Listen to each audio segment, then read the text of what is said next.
Finally. Man, if this was easy, everybody would do it. That's all I can say. Welcome, everybody, to Texas Flycaster YouTube channel. Friday night. I don't think football season started yet for the high schoolers, but I'm getting ready ahead of time. I got the Pilot Point. The Pilot Point, I think they're the Bearcats. What is a Bearcat? I think that's a real animal. It's like a cross between a bear and a cat. I'm not sure. But anyway, we are live tonight here on the Texas Flycaster YouTube channel.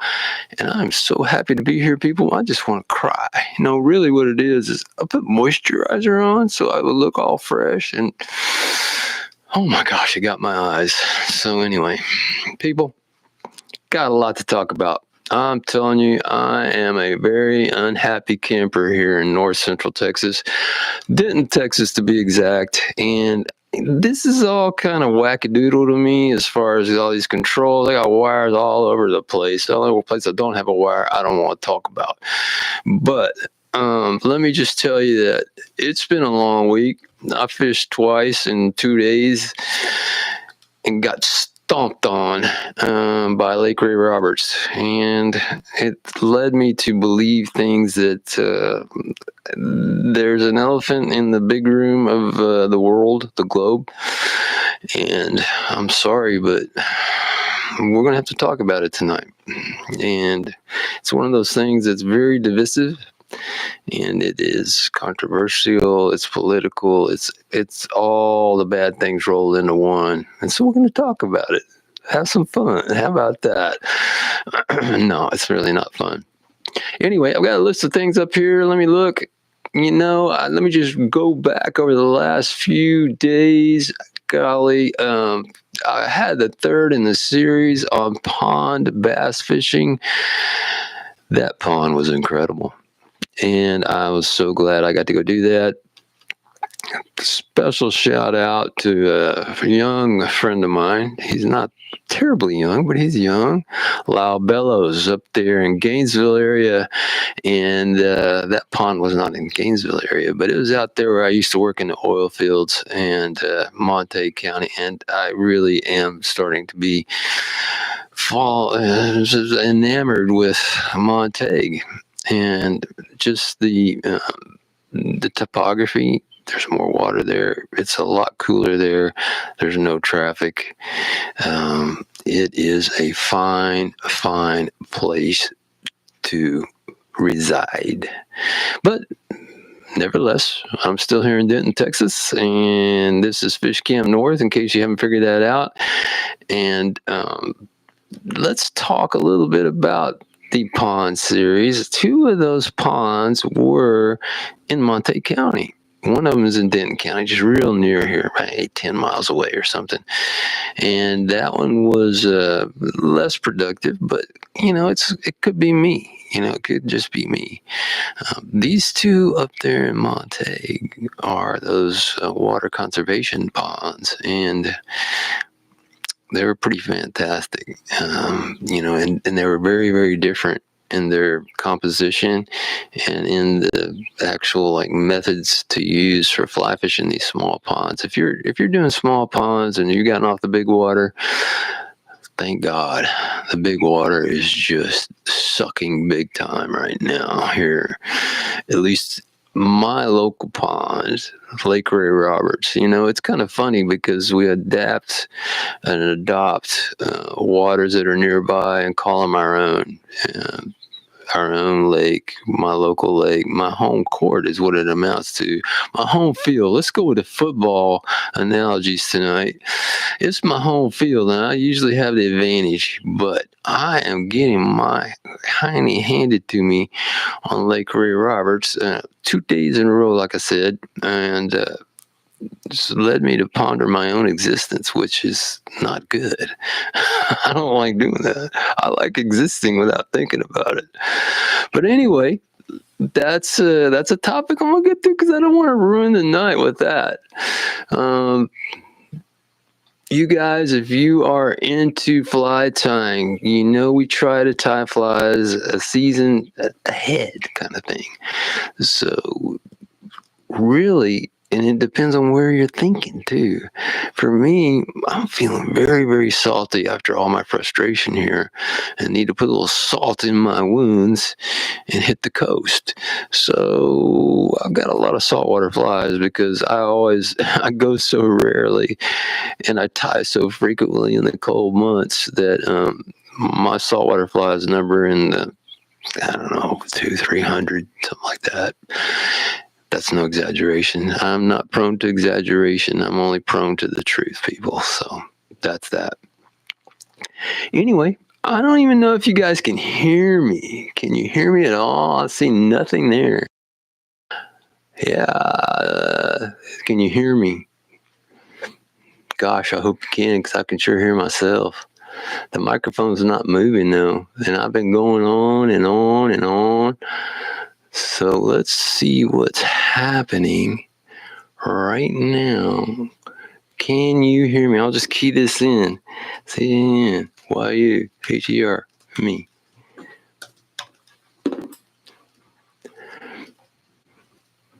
Okay. Thank you, Gilbert Carbajal. I'm glad you can hear me. Appreciate that. You guys, and you're showing up on if you haven't done this before, or maybe you have, you're showing up on a sidebar on my screen. I haven't done this enough, to be all knowledgeable. I appreciate you guys showing up on that right side and making comments, and I'm glad you can hear, because, like I said, the screen that's up with the actual video on it says nada. Okay. So anyway, we're tying saltwater flies now for fall, and fall in the Texas Gulf Coast would be going from September, and then a huge peak in October. That is just the golden month for fishing for redfish and, of course, speckled trout. And then it really winds up into a wind fest where the wind is blowing just like a banshee. When I was down starting the fly shop down in South Padre in Los Pescadores, I went there from October to April, and that is like the worst possible time for wind, man. It sucks so bad. But you learn a lot while you're there. If you're fighting those conditions, and you're fighting extreme winter tides and things like that. So it was a really great learning experience. It's just one I never want to repeat. Rather be there, finish up the season on salt in October. Flies for that. I tie this one fly that I really like a lot. It's an articulated, what's it called? The Redfish Meth Fly is what it's called. I call it the Meth Fly. They used to call it, or they call it, somebody stole my name, but call it the Redfish Crack Fly.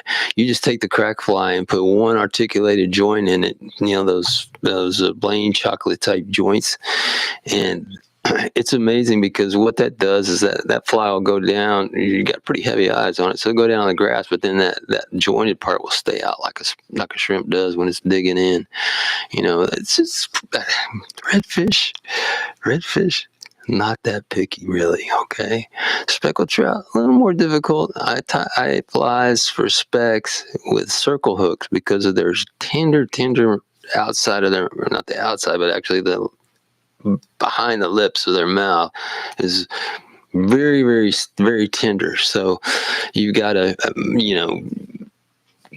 if you hook them, it's gonna tear no matter what. But if you hook them with a circle hook, it might tear some, which I don't like, but it does. I've caught them again with torn mouths and stuff, so it didn't kill them or anything. But that will hold them on. They won't shake off a circle hook. And for a while, Mustad made some great circle hooks for saltwater fly tying, and they've gotten out of it. But I still have hundreds left that are 10 plated. They'll last a little while. But anyway, good stuff. Now, if you're going for, let me get some water here. If you're going, well, that was great. I guess the ice melted. Anyway, if you are going for freshwater fish and you're in north central Texas, wintertime kicks in, stocking kicks in, and so what you're going to do is you're going to be going after trout. all this water. You're going to be going after, rainbow trout stalkers. There's a lot of flies that work for those guys too. And your flies that you would be tying going into that season, you probably need to get started. It's a lot of small stuff. But I'm a 10 to 12 black woolly booger, brown woolly booger, green woolly booger with a tungsten bead tied on a bronze. And for most of where I go, I don't go anywhere sophisticated really. At least I haven't been in a while. But that is a fly that is just it's in your box no matter what. Secondarily, I gotta get some water going here instead of pouring it all over myself.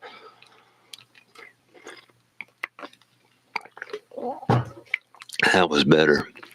Secondarily, I'm sorry I had to do that, folks, and interrupt, but I got a bad throat, so that's the way it goes.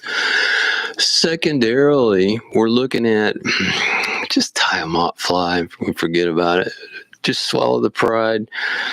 Tie yourself a mop or 2 or 3 or a dozen. Buy yourself. I can't believe what they cost. It's the stupidest thing I've ever seen. A mop fly for, I think they're selling 6 for 14 or 15 bucks. Give me a break. It's a mop. It's a piece of a mop. So anyway, that's another one. And then just buy that little stuff, man. Just buy it. It's still cheap. So you can buy those little flies that you hear about, or something that's working on a hatch or something like that, and you won't be disappointed just to go with the flow of the season. Oklahoma is doing a lot, and when I refer to this, I refer mostly to Oklahoma because that's where I go pretty consistently. I don't fish for trout in Texas. So in Oklahoma, I receive their emails and stuff like that. And there's stuff going on with regulation changes and things like that. And that is something to pay attention to. I came talking to Lyle Bellows again yesterday or today, or it was today because he didn't go out with me yesterday. He's just like everybody else in Texas that just goes to fly fish broken bow, and they're disenchanted for 90% of everybody's just had enough of that because it's combat, and you don't combat fly fish in Oklahoma. So it's one of those things. They've driven their population to that place, and it is what it is. Let's just leave it at that. It is what it is. I haven't been since the floods because I got sick at that time, around 2015, late 2014, 2015. Maybe it was late 2015. I can't remember when there was the epic floods where they saved the dam. But so I haven't been there since then. I'd love to go back just to give it a hard time. My bias is so bad about that place that I doubt that I could be fair and balanced in my covering of that in the story or video or any of that stuff. I just don't think I could do it. So I'm not doing it. Blue River is just 80 miles up the road from here, and it's usually not very crowded on a weekday, and it's manageable. It changes also with the floods of the spring, and I don't think we had it. Spring of 2024, we had some flooding up there on the Blue River that reconfigured things. Spring of this year, I did not hear about anything like that. So that means to me that it'll be a lot like last year, which I can live with. All I need, and we're going to talk about this in a minute because it's the bear on my face. It's the elephant sitting on my lungs right now. Is it hasn't been very cold, okay? And it needs to be bad weather, cold, and just barely hanging on with your fingers to really do well fishing there. The worse the weather, better fly fishing Blue River. That's the way I feel about it. And maybe you feel that way too. Maybe you can, if you guys that are actually watching have have done the Blue River. I know there's some guys. I also invited some friends from the Denton County Military Veteran Peer Network to come watch tonight. And there's a couple guys there that are there at the Blue River all the time. And if you're a veteran, you need to look that organization up, Denton County Military Veterans Peer Network. I'm involved with those guys, also with a fly tying group for veterans in Denton. So there's 2 locations. That one that is down kind of south of here, was in Roanoke, is moving to on a regular, I think a weeknight, maybe, I'm not sure, to Cabela's. I think Cabela's it's either Cabela's or Bass Pro in Fort Worth. Definitely going to Fort Worth for that tying event. So keep that in mind. So we've got our flies covered and zipped up for the actual fall and winter time. And if you're going somewhere exotic, feel free to ask me if you don't know, and maybe I can find out. Typically, I'll just dig into the internet and find out what you need. I'm glad to help. If you need me to tie anything specifically for you, I can do that too, locally, or even over my store on TexasFlycaster.com, and we can do that there. I did get actually an order recently, and apparently the website is not working perfectly right now as far as charging for shipping. So if you get into buying flies on my website and you get stumped, just back out of that and go ahead and contact me another way. Like just drop me a contact in the contact form or email or something like. You probably know how to find me. And if you're interested, I'm still running the what do you call it? The SMS, the actual messaging, the text messaging for people that want to be on the HotSpots 2025. It's been sporadic. And there's a reason for that. This is all leading up to me basically putting a gun to my head here in a minute. I hate to do this, but it's time, and I'm just too old not to talk about this stuff.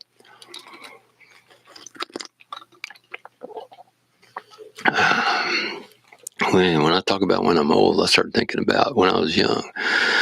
I could go to the beach, South Padre Island. There was nobody there. And be on the beach all day. I get sunburned a little bit, but not like I do now. It's the strangest thing. Not even when I was 18, when I was already growing, I'm talking about 3 or 4 or 5 years old. Get up to 14 to 18, and I was already getting sunburned beyond recognition, And of course, I'll pay the price for that. But nowadays, let's just dive into it. I believe that we have a strong case for global warming and the atmosphere heating up. And what I don't believe is I'm going to go into any reason for it. Let's just say that the Earth is warming up. Screw the reasons. And maybe it's temporary. Maybe I'll live long enough to see the Earth cool off again. Who knows, man? None of us know our time. So what I've noticed personally is that since I started really hammering on Ray Roberts in 2007, my local water, I was telling you earlier, my backyard water, it's been going downhill the whole time, with some sporadic good times mixed in there. But that lake is not what it used to be. And it's not what it used to be for me. And it gets harder and harder. And in talking to independent people who fly fish without ever talking to me, doing the same thing. Carp is my focus. Also, bass and stuff when it's time and things like that. You saw those videos this year, or a video anyway, from, it might have been a spawning time or bedding time or whatever, but you saw that video. And so I'm not sure what that was all about, because I don't know bass that well. I know carp pretty well. I just love that fish. So it's gotten harder and harder. And in the last 5 years, these other people that I talk to agree with me. It's gotten really hard. It's really started on a decline that was going like this. And in 2020, we had pressure, of course, from the pandemic, and we had success that year because nobody was out there, and so I guided, and I had just great time on 2020. But then this thing started just diving down, just a steep decline up into 2025, which is right now. I can't think of every reason, or we had epic rains followed by epic dryness. Maybe that's caused by global warming, whatever. But it leads me to another story. I've got a customer that I do their social media for, and they're arborist, certified, all is licensed. They're very experienced. They're 30 years in the business and all that. They just don't have time for their social media. Get busy, boys. And I was telling him, my wife wants to know, because I get free advice, I mean, come on. Trees are dying in our neighborhood. I mean, left and right. And the other day, one 2 doors down just cracked in half. It was dying. It was not a healthy tree to begin with, but it was a red oak, and that thing half of it came down, and it was pretty significant. Then down the street, a couple of days before that, another red oak split off. It must be an 80-year-old red oak, and it split off a piece of it that was the size of our 20-year-old red oak in the front yard of our house. So we're worried, So my wife tells me to ask him, and he kind of says, "Man, I hate to say it." He goes, "I don't want to talk about it." He goes, "It's too political, too controversial, and as soon as you mention it, most customers, if they're going to be customers or customers, will click off. They'll just basically turn off, and that you're done. The conversation's over. But it's global warming." And so I was like, "Ooh, okay." I did not expect that. I really expected to hear about some bug or disease or something like that was causing these problems. And it threw me off. It really made me dig deep and think about, the problems I've been having with fish. And, maybe it's just north central Texas. I don't know for sure, because population is exploding in DFW. I see things in the atmosphere now. Storms that go around Denton completely doesn't rain, it's just violent storms out west, moving east, up north, moving south, and they just form like an opening where Denton is, and on down into North Dallas. Now, we know about the heat island, the cap. They always talk about the cap. Well, maybe the cap is on tight, or so too tight now. It's really I don't know the answer, but I do know that things are warming up, and I know it's hotter than it was when I first moved here in 1980. And when I moved here in 1980 to go to college, one of the reasons I moved here is because it was cooler than the valley where I grew up. I grew up in South Texas, Weslaco, Texas. Hey, Weslaco. And it was hot down there, and getting out of there at 18 was like one of my great goals, because I was tired of being hot all the time. Move up here in North Texas, it got cool. It got really cold. The summer of 80, though, okay, I'll give you that. The summer of 80 still holds a lot of records for this area, Dallas, Denton, and all that, for heat. I wasn't here for that. But by the time we got here in the fall, which is right about now, about 45 years ago right now, that I arrived in Denton, Texas to go to college. Yeah, still here, except for a couple of years in Southern California. But it's a lot hotter, and it's hotter than the valley. Okay, it's hotter than the island. And the island used to be hotter than anywhere else, But South Padre Island typically runs cooler than where I live, Fish Camp South is much cooler than Fish Camp North. Think about that for a minute. So there it is. I don't know whether to focus on this climate change thing and spend some time on it, or just be out with it and be done with it. You know, a lot of my stories that are out now on TexasFlycaster.com are, not a lot of them, but a serious number of them now are being generated by artificial intelligence. It's interesting the shift that I'm having. Shift that I'm having. From writing and researching these technical stories that I can just use my imagination for a story. You'll see some stories coming out about round trips around, like if you want to do a 4-day drive, driving around and catching trout in Texas and Oklahoma and Arkansas. It wrote it. The stopping points, what to do, where to go, blah, blah, blah. It wrote it. And then it had one. I was like, okay, that's pretty good. So I had it write another one on saltwater, 4 days of salt. Look, artificial intelligence, it's going to be radical, because whenever I go to ChatGPT now and I actually key in, it's really critical what you key in there is what results you get, and the prompts you give the results you're looking for if you know how to prompt it. But once you've keyed in that, it's not like Google search or any of that. This is so much deeper. And it'll go out and find the information, put together what you want it to put together, whether it's a script, a story, or whatever.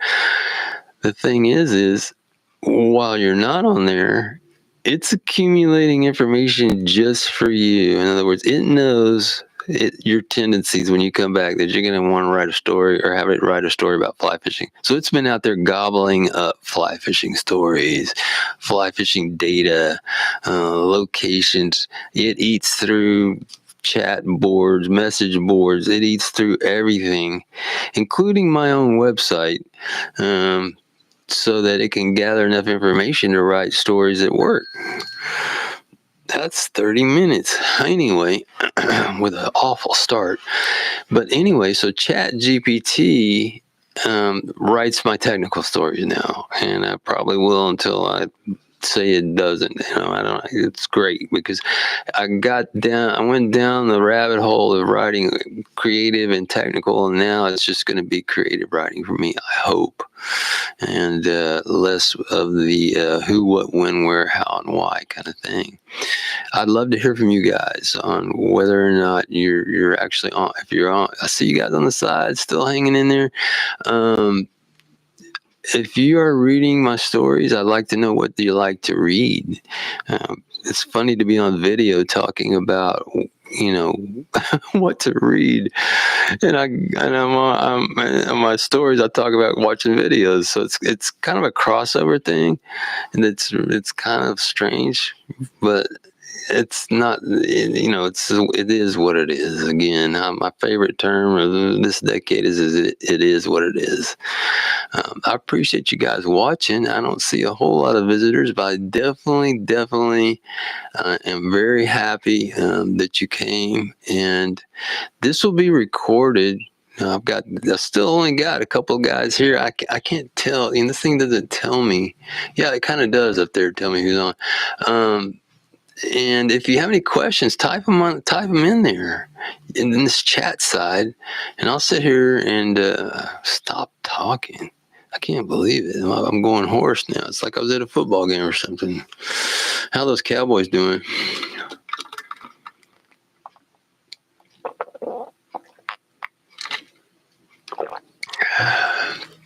Man, that background's messy back there, isn't it?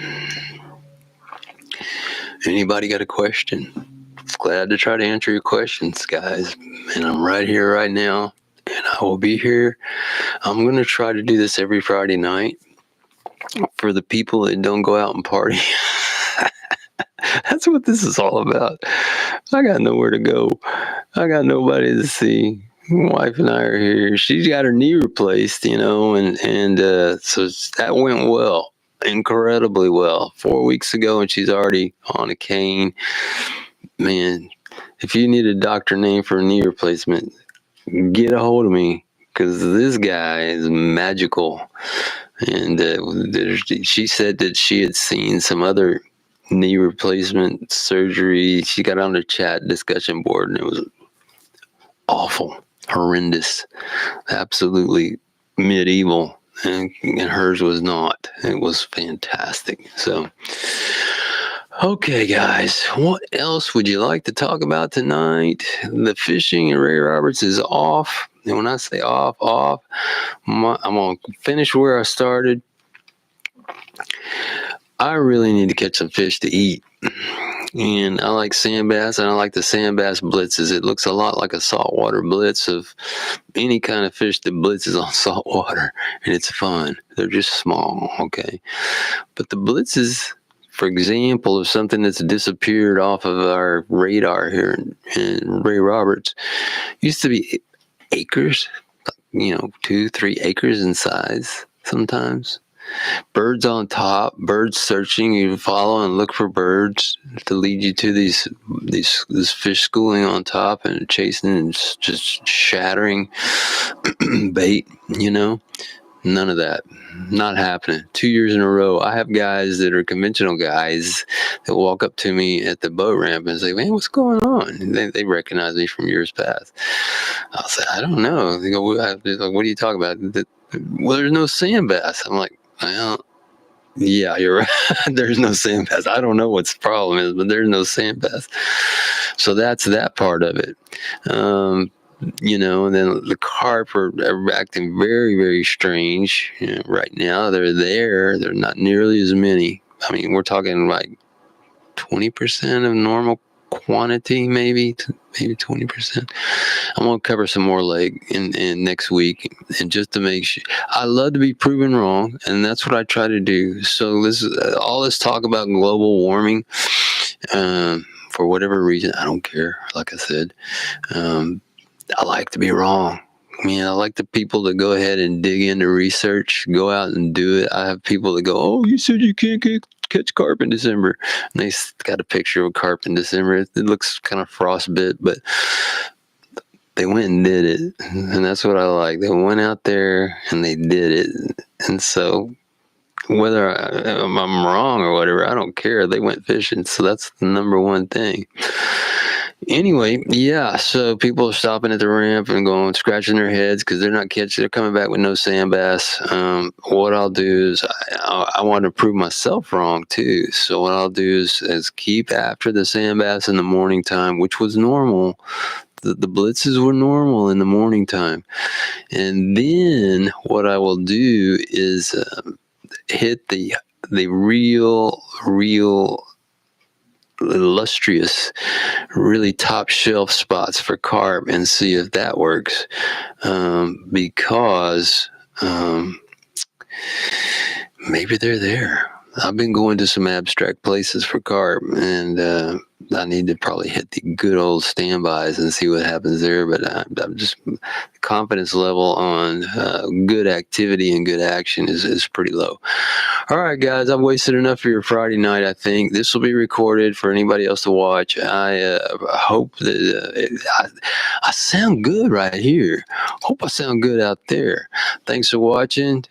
Be sure to like and subscribe. I'm going to let you go. Get back to the football game. It's probably a blowout by now. I've got 33 minutes in the can, and I would probably keep these down to that in the future, and I will be scheduling these. You must be subscribers or you wouldn't be here. And share this stuff with a friend if you can. I do make a little money off of YouTube. Not much, but it's enough to buy a quart of shrimp down what it costs now down South Padre Island. 1 quart, maybe not even a quart. But anyway, thanks for watching. We'll catch you guys next time. Let's see if I can figure out how to end this thing. Oh my gosh. End stream. I see it. All right, guys, checking out. See you next time.